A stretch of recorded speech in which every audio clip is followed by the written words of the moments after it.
Mesachet Kiddushin Daf Nun Gimel, on reprend Mesrat Hashem Daf Nun Bet, Amud Bet tout en bas, Rabbi Yochanan. La Gemara s'était arrêtée sur une marloquette entre Rabbi Yehuda et Rabbi Meir. Un homme qui veut donner comme Kiddushin à sa femme de la viande d'un korban. Est-ce que c'est bon ou pas bon? Selon Rabbi Meir, il peut pas. Selon Rabbi Yehuda, il peut. La Gemara dit là-dessus à Rabbi Yochanan. Nimnu vegamru. Nimnu, ils se sont comptés les chachamim pour voir que pense la majorité. Vegamru, ils sont tous mis d'accord finalement avec la majorité de dire que Amekadesh Bechelko, celui qui donne de la viande, donc de sa part, de la viande de korban comme Kiddushin, Ben Kodesh Kodashim ou Ben Kodashim Kalim lo Kiddush. Aussi bien si c'est d'un korban d'une Kedusha supérieure que d'une Kedusha légère, dans tous les cas, il n'est pas Mekudeshet. Mais Rav Amar, Adani Machloket, Rav dit pourquoi tu dis tout le monde est d'accord? C'est pas vrai. La Machloket est restée sur telle quelle, que selon Rabbi Yehuda, elle est Mekudeshet, selon Rabbi Meir, non. Amar Abaye qui va de Rabbi Yochanan Mistabra.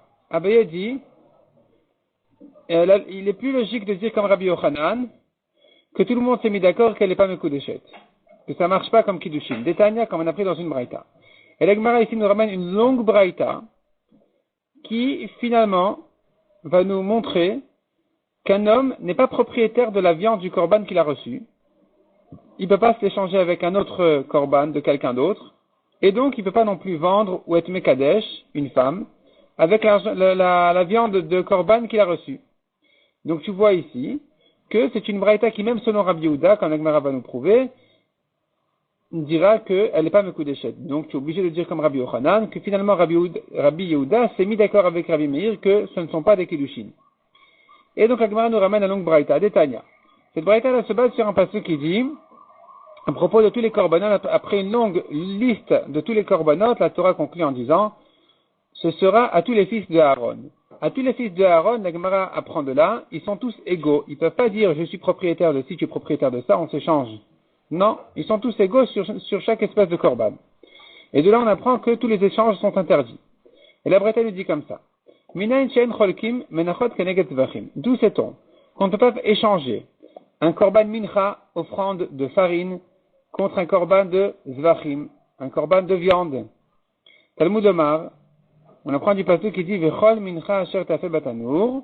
La Torah, au début de la liste de toutes les espèces de korbanot qui sont partagées entre tous les fils de Aaron, elle commence par mincha asher tafel batanour. Une mincha qui est cuite au four. Et la Torah conclut là-bas, Lechol ben Aaron tiyeh, elle est à tous les fils de Aaron. Donc tu vois que la mincha qui appartient à tous les fils de Aaron, ils sont tous égaux. Alors on ne va pas dire ça c'est à moi, ça c'est à toi, je prends le mien, je prends le tien. Ça n'existe pas. Donc on ne peut pas échanger une mincha contre une viande de korban. Peut-être que, effectivement, on apprend de là, ne pas échanger une mincha de farine contre un zevar de viande. Car il n'y a pas de rapport entre la mincha et le korban. Une offrande de farine ne vient jamais à la place d'un korban. C'est-à-dire, il y a des korbanotes où la Torah nous dit, s'il n'a pas les moyens, il amènera moins que ça. Mais il n'y a jamais un passage direct de korban du vivant, c'est-à-dire d'un animal, directement à la farine. Il y a toujours entre les deux les oiseaux. Et donc je comprends que la mincha ne peut pas venir en échange. Je ne peux pas échanger ma mincha de farine contre un zevar de viande. Pourquoi? Chez le kamutartem bedalut. Parce que on n'a pas vu dans la Torah que la mincha de farine vienne à la place, en échange, pas en échange, à la place d'un korban d'animal, au cas où il n'a pas les moyens. On n'a pas trouvé ça.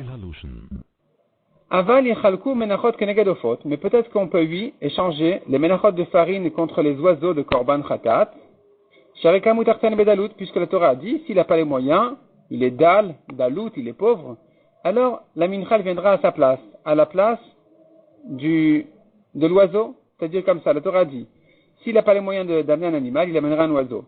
S'il ne peut pas amener un oiseau, il amènera de la farine. Kamutartehen bedalut. Il fait la farine à la place de l'oiseau. Donc, il y a un rapport entre eux. Peut-être qu'on pourrait les échanger l'un contre l'autre. Talmud Omar, la Torah nous dit non. Vechol na'asa b'marcheshet, vechol ben Aaron tiyeh.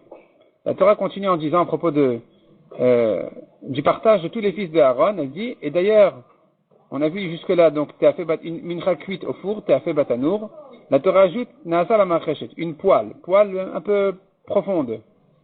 Donc toute mincha qui est faite dans une marcheshet qui est une espèce de poêle, doit être partagé entre tous les fils de Aaron, donc il n'y a pas d'échange entre ça, et comme on a dit, les oiseaux. Yachol, peut-être que, lo yachalku menachot keneged ofot. On a dit on ne peut pas échanger les menachot de farine pour les oiseaux. Shalalu minedamim, valalu minekmachim. Ce sont deux espèces différentes. Les oiseaux, c'est un korban de sang. Il y a du sang, c'est le sang qui amène au misbéach. Et les minachot, c'est de la farine. Tu ne peux pas échanger la farine contre le sang. Tu ne peux pas échanger donc une mincha pour un oiseau.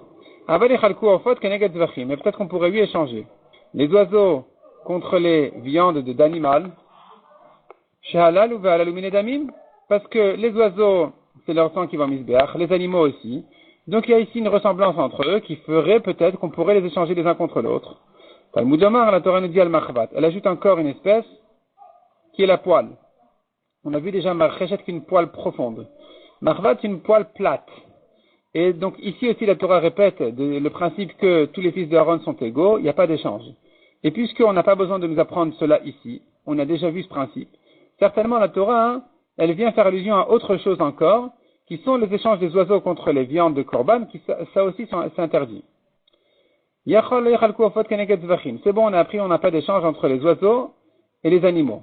Parce que ceux-ci, les oiseaux, se font à la main. On ne fait pas la shrita des oiseaux des korbanot. Les oiseaux des korbanot, on ne leur fait pas la shrita au couteau, on leur casse la nuque avec l'ongle du pouce du Kohen, ce qu'on appelle melika. Tous les korbanot d'oiseaux ne se font que comme ça uniquement. Il n'y a pas de couteau, il n'y a pas de shrita. Il n'y a que melika qui se fait à la main du Kohen, pour tous les oiseaux des korban. Donc puisque c'est différent des korbanot d'animaux, qui se font tous au couteau, donc alalou maasem beyad, les oiseaux se font à la main, ve'alalou, et les animaux maasem bekli se font avec un ustensile, avec le couteau. Donc la Torah nous a interdit l'échange entre l'un et l'autre. Peut-être qu'on pourrait changer une mincha contre une mincha. Un Kohen dit voilà, moi j'ai la mincha de Reuven, toi tu as la mincha de Shimon, viens on s'échange. Peut-être que ça serait permis. Puisque cette mincha et celle-là, les deux se font à la main, le Kohen prend une poignée de farine, ça se fait à la main. Talmud Omar, la Torah nous continue sa liste en disant Vechol mincha belula bashemen vechol ben Aaron. Et toute mincha qui est pétrite et mélangée à l'huile doit être partagée entre tous les fils de Aaron. C'est encore une espèce de korban de plus qui vient inclure même ce cas-là, menachot contre menachot, c'est interdit. Yachol, lo yachalku machavat keneged macheshet. La Gemara dit donc, ça va. J'apprends de là de ne pas échanger une espèce de mincha qui se fait à une poêle plate avec une mincha qui se fait dans une poêle profonde.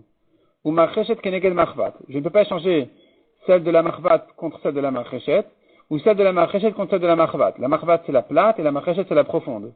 Et pourquoi je ne peux pas échanger ma mincha contre l'autre? Parce qu'elles sont différentes. Chez Zuma Sem Rakim, celle qui est cuite ou frite dans une poêle profonde, elle est molle. Parce que l'huile s'absorbe dans la farine et ça reste mou puisque c'est profond, c'est un peu comme une cuisson.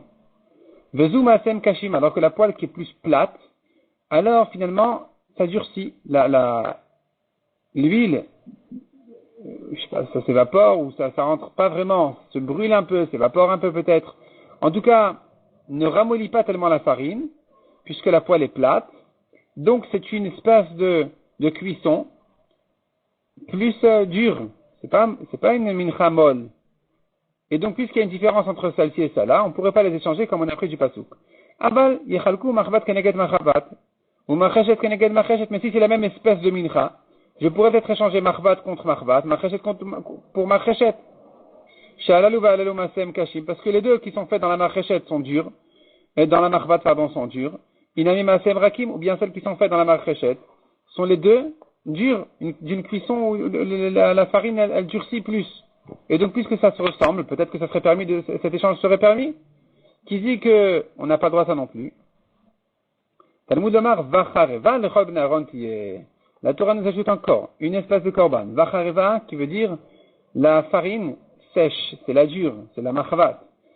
Celle-là aussi, sèche, je veux dire qui a...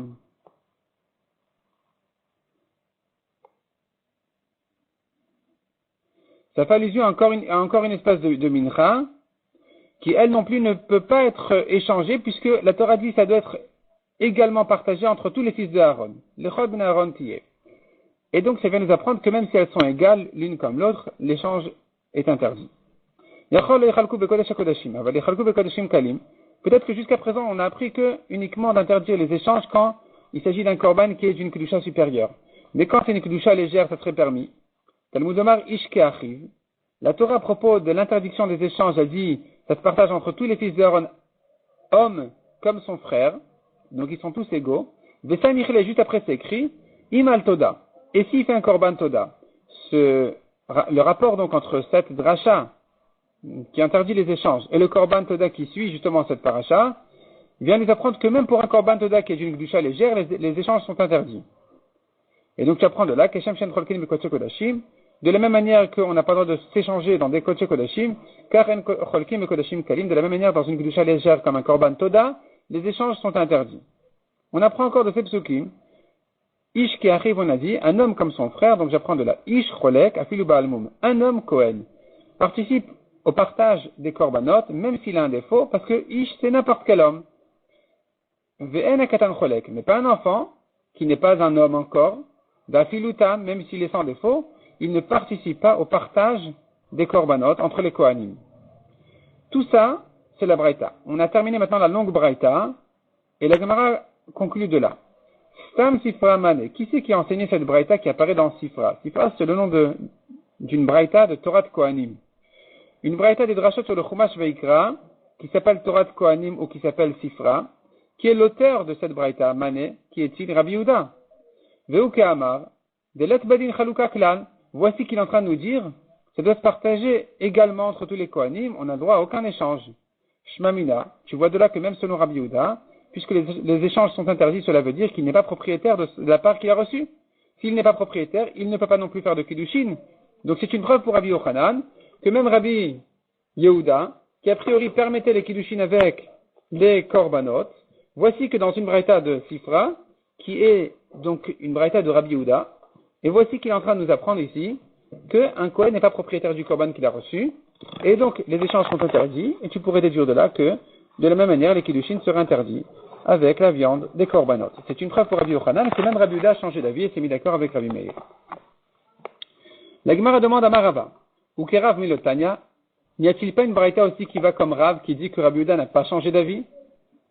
Ve'atania, pourtant, on a une braïta qui dit, Hatznuim moshrin et edehem, ve'gargaranim cholkim.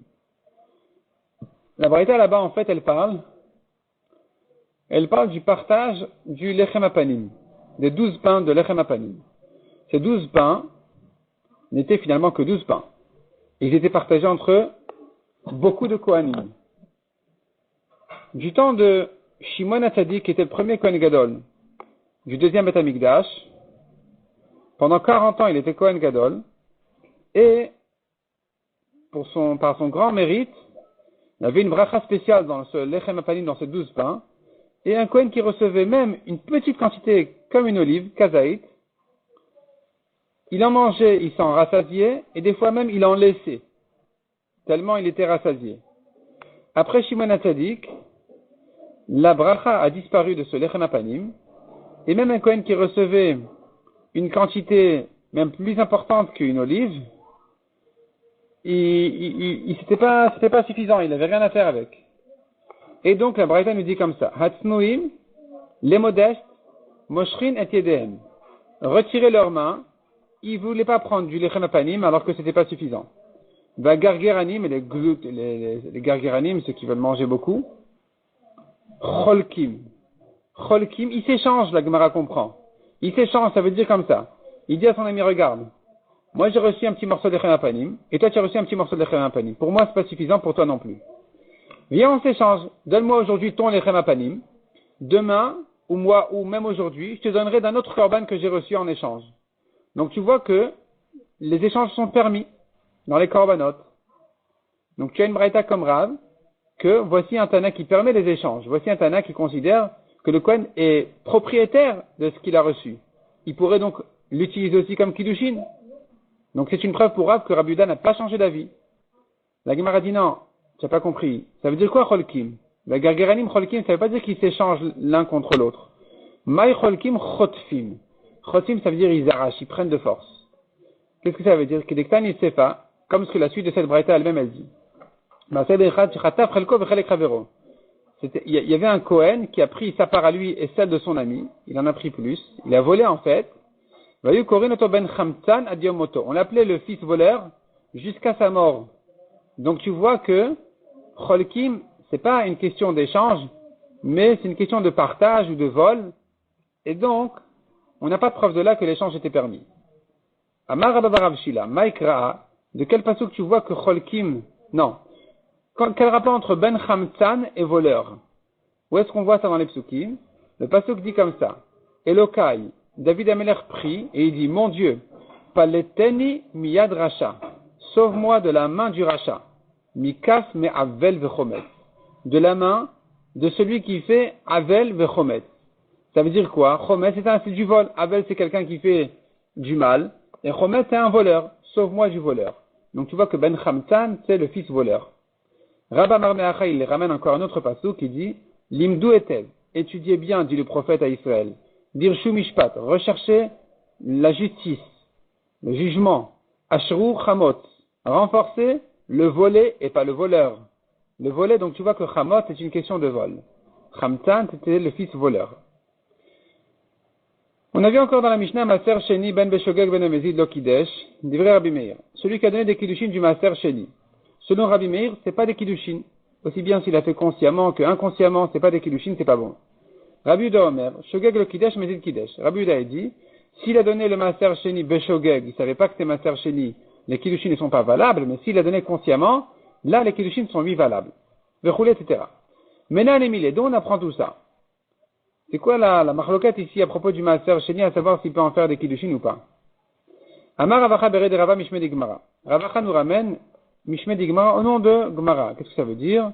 Rashi explique au nom de la Gemara, ça veut dire Kach nikbe'a bagmara ushgura befibne bet midrash. Comme ça qu'on dit à la yeshiva. À la yeshiva, au bet midrash, on a l'habitude de ramener sur cette marloquette de Rabbi Meir Rabbi Yehuda l'explication sur un pasuk. Que ça tourne autour d'un pasuk qui dit comme ça.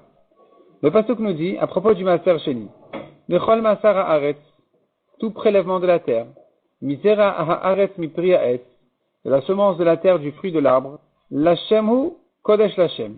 C'est à Hashem, c'est Kadosh pour Hashem. On apprend de là comme ça. L'Hashem hu, ça appartient à Hashem, Velo le Kadesh Boisha, et non pas, pour en faire des kiddushin à une femme, non pas pour l'utiliser comme kiddushin d'une femme. Et donc de là j'apprends qu'on ne peut pas l'utiliser pour des kiddushin. Ça c'est la raison de Rabbi Meir. La Gemara objecte, comment tu apprends de là d'interdire les kiddushin du maaser? Harei, Trumat maaser dirtiv. Voici Trumat Maaser. C'est quoi Trumat Maaser? C'est ce que le Lévi doit donner au Kohen du Maaser qu'il a reçu.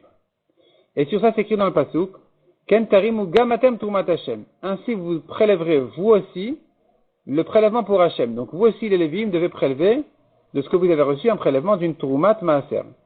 Utnan amkadesh betruma mekudeshet. Et pourtant, on a pris dans la Mishnah. Celui qui a été donné des kiddushin d'une Truma, pas du Maaser Sheni, de la Trouma, c'est ce que le Kohen a reçu. Elle est Mekudeshet. Comment ça se fait? Pourtant, ici aussi, c'est écrit Troumat Hashem.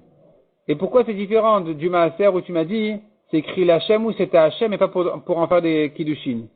De même que, dans la Trouma, tu permets les Kiddushin, alors, malgré que c'est écrit Troumat Hashem, de la même manière, dans Maaser Sheni, tu devrais permettre les Kiddushin, malgré que c'est écrit que c'était Hashem? Répond la Gemara de l'Oktiv Bel Hashem. C'est écrit, c'est la Trouma d'Hachem, pas pour Hachem. Troumat Hachem, c'est la Trouma de la mitzvah d'Hachem. Ça ne veut pas dire qu'elle est destinée à Hachem, ça ne veut pas dire qu'elle appartient à Hachem. Par contre, dans Maaser Sheni, c'est écrit, l'Hachem à Hachem, pour Hachem. Donc c'est à Hachem et pas au Kohen d'en faire des kiddushin. Chala. Pourtant, le prélèvement de la chala, le prélèvement de la pâte, qui est donné au Kohen, qui s'appelle aussi Trouma. Dirtiva titnu l'Hachem. C'est écrit, vous la donnerez à Hachem. On a vu dans la Mishnah un Kohen qui donne des kiddushin d'une trouma, elle est Mekudeshet. Malgré que c'est écrit l'Hachem, c'est à Hachem, c'est pour Hachem. Et troumot, ça inclut aussi chala. Chala aussi s'appelle trouma. Répond la Gemara de l'Oktiv B, Kodesh. C'est écrit l'Hachem, c'est pas écrit Kodesh. Dans Maaser Sheni, c'est écrit Kodesh l'Hachem. Donc, ça ne pourra pas servir de kiddushin d'une femme. Mais dans Chala, malgré que c'est écrit Lachem, c'est pas écrit Kodesh. Donc Lachem, ça veut dire c'est pour la mitzvah d'Hachem, et c'est pas Kodesh, tu peux l'utiliser pour des kiddushin d'une femme. Vareshvit, la Gemara continue à objecter pourtant les fruits de Shemitah. Dirtiva à propos de ces fruits-là, il est écrit dans le pasuk, Yovali Kodesh Tielachem. Voici que dans le pasuk c'est écrit Kodesh sur les fruits de Shemitah. Utnanam Kadesh et Perot Shvit me Kodeshet. On a vu qu'on peut les utiliser, les fruits de Shemitah, pour des kiddushin. Malgré que c'est écrit Kodesh. Donc comment tu comprends maintenant le pasuk qui a dit, à propos de Trouma, tu m'as dit, c'est écrit Kodesh, c'est pas bon pour des kiddushin. Pourtant ici, voilà, c'est bon pour des kiddushin malgré que c'est écrit Kodesh. Répond la Gemara de l'Oktiv Bela Hashem. C'est vrai que c'est écrit Kodesh, mais c'est pas écrit Lachem. C'est vrai que c'est écrit Kodesh, mais puisque c'est pas écrit Lachem, à propos des fruits de Shemitah, donc on peut les utiliser. Autrement dit, il faut que ce soit écrit et Kodesh et Lachem. S'il nous manque soit Kodesh, comme les fruits de... Non. S'il nous manque soit Lachem, comme pour les fruits de Shemitah, où c'est écrit que Kodesh, soit Kodesh, comme Chala, où c'est écrit que Lachem et c'est pas écrit Kodesh, alors, il n'y a pas de problème, on peut l'utiliser pour des kiddushin. Seul Maaser Sheni, sur qui il est écrit et Kodesh et Lachem, ne pourra pas servir de kiddushin. La Gemara continue à objecter Varet Trouma d'Irtiv. Voici, à propos de la Trouma, on a dit qu'on peut s'en servir comme kiddushin. Le Kohen, pas Maaser Sheni, le Kohen peut utiliser la Trouma qu'il a reçue pour des kiddushin. Or, il est écrit dans le pasuk, Kodesh Israël Hashem, Reshit Evuato. Israël est Kadosh à Hashem, le début de sa récolte. Donc tu vois dans ce pasuk que Israël ont été comparés à la Trouma qui est donnée à Hashem. Et ils sont appelés Kodesh Lachem. Donc tu vois qu'une Trouma est appelée Kodesh Lachem. Utnanam Kadesh Bitrouma, mais Kodeshet, on a vu que avec la Trouma on peut faire des kiddushin. Alors malgré que c'est écrit Kodesh Lachem. Répond la Gemara, Haoube Israël Ktiv. Ce pasuk-là ne parle pas de Trouma, n'oublie pas, il parle d'Israël. Israël sont Kodesh Lachem. On tourne la page. La Gemara n'accepte pas cette réponse. La Gemara demande, Velav Mimel Hashmat Mina, n'est-ce pas que tu peux la prendre automatiquement de là, puisque le pasuk a comparé Israël à la Trouma en l'appelant Reshit Tevuato, le début de sa récolte, donc c'est la Trouma, et que Israël sont appelés Kodesh Lachem, donc tu comprends de là que la Trouma elle s'appelle Kodesh Lachem. Alors, revient la question, pourquoi avec Trouma on peut oui faire des kiddushin, et avec Maaser Sheni on peut pas en faire? Dans les deux c'est écrit Kodesh Lachem. Répond la Gemara Tirgema Ravin Sava, Kamed Rav. Il a expliqué Ravin, l'ancien, devant Rav, à Markra, la Torah a dit, Hu, Be'avayato Yehe. À propos du Maaser, c'est écrit, L'Hachem Hu, il sera Hachem. Le mot Hu vient m'apprendre qu'il reste. Ça vient, c'est le verbe être. Il est à Hachem. Il est, ça veut dire, il reste, il est tout le temps dans son même statut d'être réservé à Hachem. Donc les kiddushin sont interdits. Il n'y a pas moyen de le sortir de là. Par contre, dans tout le reste, on n'a pas le mot Hu qui vient dire il est comme ça, il reste comme ça. Donc je peux entendre qu'il y ait moyen de le détourner à autre chose comme des kiddushin d'une femme.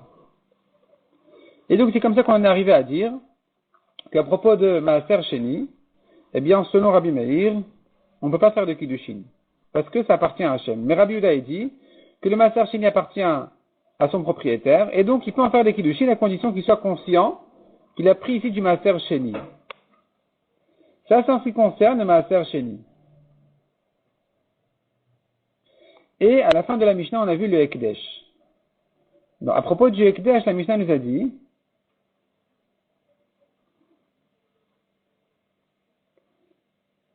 que ils sont à nouveau en Machloket Rabbi Meir et Rabbi Yehuda.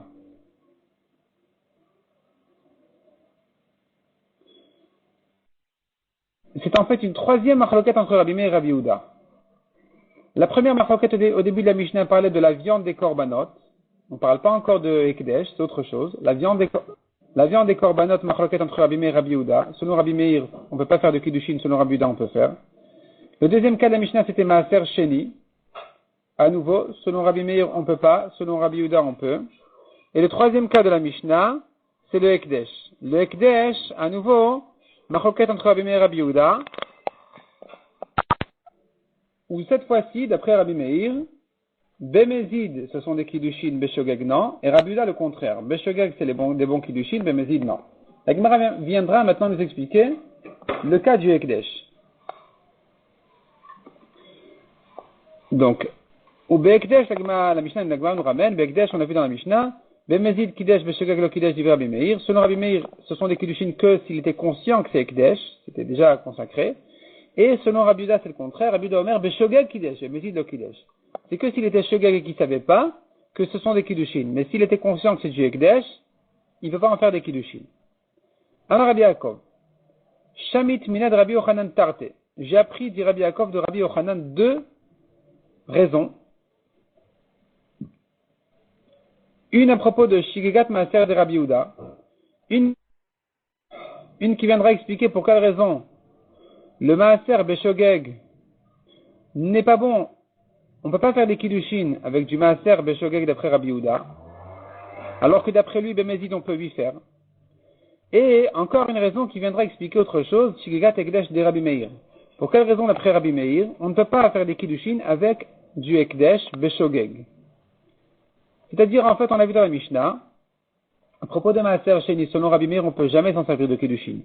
Mais selon Rabbi Uda, Bemezid, oui, Beshogeg, non. Pourquoi Beshogeg, non?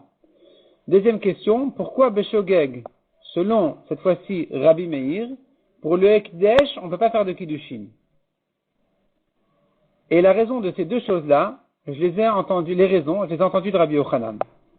Shnehem, dans ces deux cas-là, En Isha Mitkadeshet Behem, une femme ne peut pas être Mekudeshet avec ça. Chada, dans un de ces deux cas, les Fishen Isha Rotsa, parce que la femme ne veut pas. Vechada, dans le deuxième cas, les Fishen Shnem Rotim, car les deux ne veulent pas, ni la femme ni l'homme. Puisque dans les deux cas c'est Shogeg, donc il faut savoir qui c'est en fait celui qui est dérangé par ces Kiddushin. Eh bien, justement, Rabbi Yochanan vient expliquer, dans un cas c'est la femme, dans l'autre cas c'est les deux. Je ne sais pas dans quel cas Rabbi Yochanan a dit c'est la femme qui est dérangée, et dans quel cas Rabbi Yochanan a dit ce sont les deux qui sont dérangés. Est-ce que dans le Ekdesh c'est les deux ou que la femme? Est-ce que dans Maaser Sheni c'est les deux ou que la femme? Amar Rabbi Yirmiyah Nirzanan. Rabbi Yirmiyah a dit, si tu as oublié qu'est-ce qu'il a dit Rabbi Yochanan, on n'a qu'à réfléchir tout seul. Voyons nous-mêmes. Maaser, à propos du Maaser Sheni, il est plus logique de dire, Ihi lo nichala. Elle n'est pas contente de recevoir un Maaser Sheni pour ses Kiddushin. Mishum ticha deucha, à cause de la fatigue du chemin. Elle doit prendre ses fruits là de Maaser Sheni et les transporter à Yerushalayim pour les manger là-bas. C'est une grande fatigue qui ne lui convient pas. Ihu, nichale. Mais lui, l'homme, il est content, il est satisfait de niknei tetamimela, d'acquérir une femme gratuitement comme ça facilement avec son Maaser Sheni qui doit de toute façon le résoudre. Donc voilà, au lieu de se casser la tête, il donne à sa femme en Kiddushin, elle a la casse de bruit avec. Donc ici, si maintenant quelqu'un n'est pas content de savoir que finalement c'est du Maaser Sheni, c'est sûrement plutôt la femme que le mari.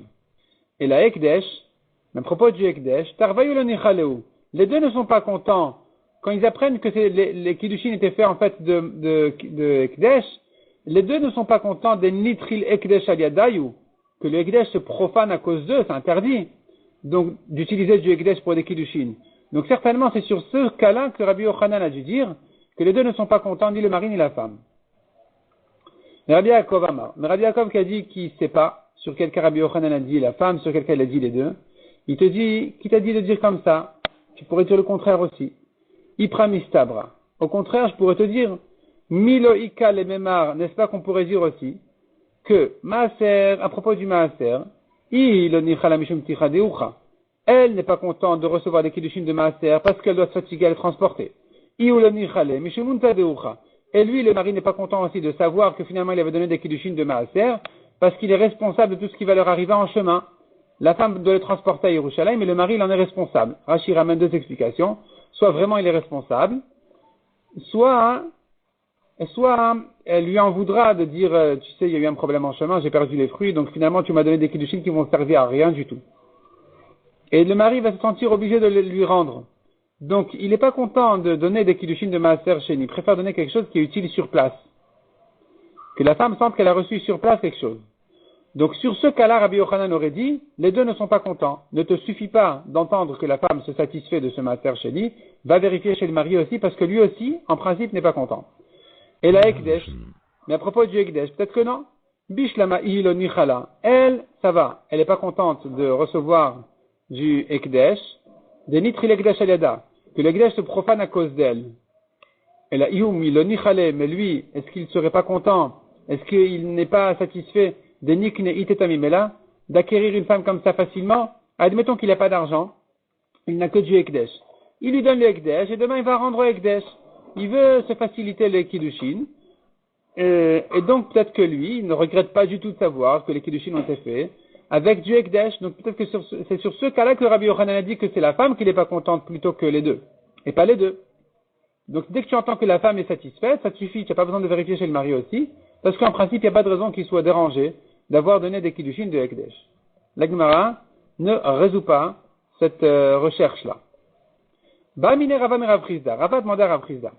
Isha en mitkadeshet. C'est bon, on a appris, la femme ne peut pas recevoir des Kiddushin comme ça. Donc on vient de voir, une femme ne peut pas recevoir des Kiddushin de Ekdesh. Selon Rabbi Meir Beshogeg, on ne peut pas faire de Kiddushin sur du Ekdesh. La question qui se pose, est-ce que les pièces, l'argent de Ekdesh a été profané? Est-ce que je dis il a perdu sa kedusha ou pas? Amar lui a dit, Isha mitkadeshet, si la femme n'est pas mekudeshet, l'argent n'a servi à rien finalement. Donc l'argent est resté Ekdesh. Il n'y a pas de raison de croire que dans ce cas-là, l'argent a perdu de sa kedusha puisqu'il a été profané et utilisé pour autre chose. Si l'utilité n'a pas servi, alors c'est resté Ekdesh.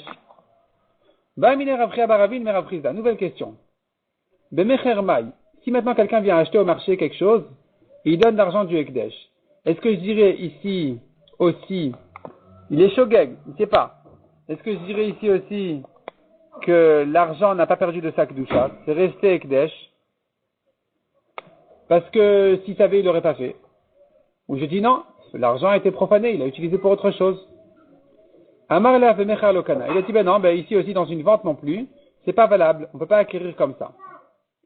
Et la Gemara objecte Renvani ke balabait. De quoi il s'agit là-bas? Il s'agit là-bas du Gizbar, le trésorier du Ekdesh, qui a confié de l'argent à quelqu'un, et voici que ce quelqu'un en question a dépensé l'argent. Est-ce que je dis que ce quelqu'un qui a dépensé l'argent, c'est lui qui a fait Meïla, parce que c'est lui qui a profité du Ekdesh, ou je dis que non, c'est le Gizbar, le trésorier, quand il lui a déposé l'argent, c'est lui qui est responsable de ce problème-là. Et là-bas, on dit comme ça. Il y a une différence, il faut savoir à qui il a déposé l'argent. S'il a déposé l'argent à un shulchani c'est un banquier ou quelqu'un qui échange d'argent, de pièces. Il échange, donc tout sans arrêt, il est en train de dépenser de l'argent, de sortir et d'échanger. S'il a déposé chez lui une bourse ouverte, il a le droit de l'utiliser. Et il rendra bien sûr d'autres pièces. Dans ce cas-là, c'est le Gizbar qui a fait Meïla. Celui qui a déposé l'argent chez lui, c'est lui qui est responsable. C'est lui qui a sorti l'argent du Ekdesh à Choulin. Parce que en lui déposant l'argent, il doit être conscient, il est bien conscient que l'autre, il va dépenser. Si par contre il a déposé l'argent chez un homme habituel, un homme simple, même si la bourse est ouverte, il n'aura pas le droit de l'utiliser. Donc s'il a utilisé, c'est lui qui est chayav de Meïla. La question qui se pose maintenant, c'est un épicier. Chenvani. Chenvani, comme qui, à qui il est comparé? Chenvani ke balabait dit Rabbi Meir, Rabbi Udomer Chenvani ke shulchani. Donc selon Rabbi Meir, le Chenvani c'est comme un balabait qui n'a pas le droit de dépenser l'argent. S'il a dépensé, c'est lui qui est chayav de Meïla. Selon Rabbi Uda, le Chenvani, il est comme un banquier. Et donc, c'est à lui, il a le droit, lui, de dépenser l'argent. S'il a dépensé l'argent, c'est pas lui qui en est responsable quand c'était Ekdesh, c'est au contraire le Gizbar, le trésorier qui est chayav. Adkan Nokamif les jusqu'à présent, ils ne sont pas en marloquette Rabbi Meir et Rabbi Uda. Et là, des Marsava Chenvani ke shulchani. Simplement, la marloquette n'est que à savoir à qui tu compares cet épicier-là. Est-ce que tu le compares au banquier ou Marsava Chenvani ke balabait? Ou bien tu le compares à un balabait habituel qui n'a pas le droit de toucher l'argent. Aval de Koulé Alma, mais tout le monde est d'accord. Imoti Ma'al, que si il a sorti l'argent, il est chayav de Meïla. La question est qui c'est qui est chayav? Est-ce que c'est le Gizbar qui est chayav en sortant l'argent, en déposant l'argent chez cet homme-là? Ou bien c'est lui-même qui est chayav parce qu'il n'avait pas le droit de dépenser cet argent? En tout cas, tu vois que dès que l'argent a été dépensé, même Beshogeg, l'argent a été profané. Il y a un chiyuv de Meïla ici. On ne dira pas, je savais pas, si je savais, j'aurais jamais dépensé l'argent. Donc on devrait dire tout l'acte s'annule. Et l'argent reste Ekdesh. C'est ce qu'on avait dit au-dessus. Et ici, tu vois pas comme ça. Tu vois qu'il y a ici lieu de faire Meïla. Répond la Gemara. Rabbi Meir l'idverav de Rabbi Uda Kama. Rabbi Meir ici, en fait, il s'adresse à Rabbi Uda. Il parle d'après Rabbi Uda. Il lui dit comme ça. L'édidi, d'après moi, Rabbi Meir, Imotina milomal. Même si l'argent a été dépensé, personne n'est chayav de Meila ici. Pourquoi? Puisqu'il est shogeg, moi, Rabbi Meir, j'ai bien dit, on peut pas faire un acte sur du ekdesh beshogeg. C'est pas valable. Les kiddushim ne sont pas valables. La vente n'est pas valable. Il peut dire, j'étais pas conscient, je savais pas que c'était du ekdesh. Et donc, finalement, tout s'annule automatiquement. L'argent n'a pas été profané, resté ekdesh. Il n'y a pas de Meila non plus, d'après moi, Rabbi Meir. Et là, les didach, mais d'après toi, Rabbi Yehuda qui pense que dès que l'argent a été dépensé, l'argent s'est profané, et a perdu sa kedusha, et donc celui qui l'a sorti chayav de Meila. Toi, Rabbi Yehuda, qui pense comme ça, j'ai un autre problème sur toi. Pourquoi tu compares l'épicier à un banquier? O delimia, sois cependant d'accord avec moi, qu'un épicier, il est plutôt comparé à un balabait qui n'a pas le droit de toucher l'argent. Et donc, si ici il a dépensé l'argent, on dira, c'est l'épicier qui est chayav, et pas le gizbar. La Marle Rabbi Yehuda lui a répondu, lo, keshulchani, lo, virgule, keshulchani. Non, je ne pense pas comme toi. Je compare plutôt l'épicier à un shulchani qui a besoin toujours de sortir l'argent, d'acheter des marchandises. Il est comme un banquier qui dépense tout le temps l'argent, et donc dès qu'on a déposé chez lui une bourse ouverte, cela veut dire tu peux utiliser. Et donc, dès qu'il aura dépensé l'argent, eh bien, selon moi, Rabbi Yehuda, celui qui a dépensé de l'argent du Ekdesh, même Beshogeg, l'acte qu'il a fait est valable, et il est donc chayav de Meila. Donc finalement, la Gemara maintient ses paroles de dire que selon Rabbi Meir, eh bien, l'acte, sachant que l'acte s'annule, l'argent ne perd pas de sa kedusha, l'argent garde et reste dans sa kedusha, donc il n'y a personne qui soit chayav de Meila, dans ce cas-là, d'après Rabbi Meir. Seul Rabbi Yehuda pense qu'il y a lieu de le rendre chayav de Meila.